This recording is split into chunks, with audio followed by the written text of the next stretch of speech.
Thank you. Your Excellency, President Lula de Silva, Your Highness, Excellencies, Namaskar and good evening.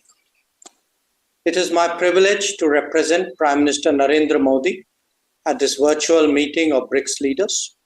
I convey his warm greetings to all of you. The state of the world today, Excellencies, is a cause for genuine concern.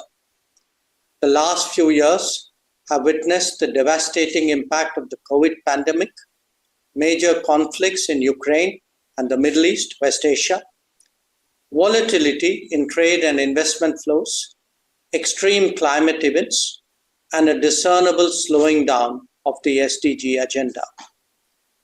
In the face of these challenges, the multilateral system appears to be failing the world.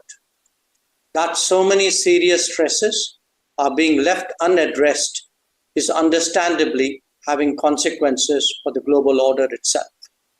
It is this cumulative concern that BRICS is now discussing. Excellencies, the members of BRICS represent a broad diversity of societies who are nevertheless deeply affected by these developments. Even in the past, our endeavor has been to find common ground between our respective national policies and to act on that basis. Today, the focus is on stabilizing the international economy and the world order. But it is equally essential that we turn our attention to ongoing conflicts, not least because they have direct developmental and supply chain implications. Furthermore, as we head towards the next UN General Assembly session, an exchange of views on reforming multilateralism would be appropriate. The world, as a collective, is seeking a stable and predictable environment for trade and investment. At the same time, it is imperative that economic practices are fair, transparent, and to everyone's benefit. When there are multiple disruptions, our objective should be to proof it against such shocks. That means creating more resilient, reliable, redundant, and shorter supply chains. Not just that, it is also essential that we democratize manufacturing and production and encourage their growth in different geographies. Progress in that regard will contribute to regional self-sufficiency and relieve anxieties at times of uncertainties. Your Highness, Excellencies, trade patterns and market access are today prominent issues in the global economic discourse. The world requires constructive and cooperative approaches to promote trade that is sustainable. Increasing barriers and complicating transactions will not help. Neither would the linking of trade measures to non-trade matters. The BRICS itself can set an example by reviewing trade flows among its member states. Where India is concerned, some of our biggest deficits are with BRICS partners, and we've been pressing for expeditious solutions. We hope that this realization will be part of the takeaways from today's meeting.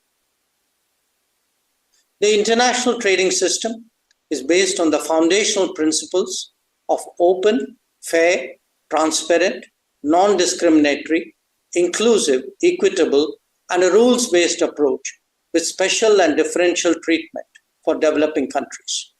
India strongly believes that this should be protected and nurtured. Excellencies, the world today also seeks an urgent resolution of ongoing conflicts. The global south has experienced a deterioration in its food, energy, and fertilizer security. Where shipping is targeted, not just trade, but livelihoods also suffer. A selective protection cannot be a global answer. An early end to the hostilities and undertaking diplomacy to ensure a durable solution is the obvious pathway before us. The working of international organizations in the last few years has witnessed major shortfalls in many areas. On key issues, we have unfortunately seen that gridlocks have undermined the search for common ground. These experiences have only made the case for reformed multilateralism generally and that of the United Nations and its Security Council specifically more urgent. The BRICS have taken a positive view of this need for reform, and we expect that it would collectively become a strong voice for much awaited change.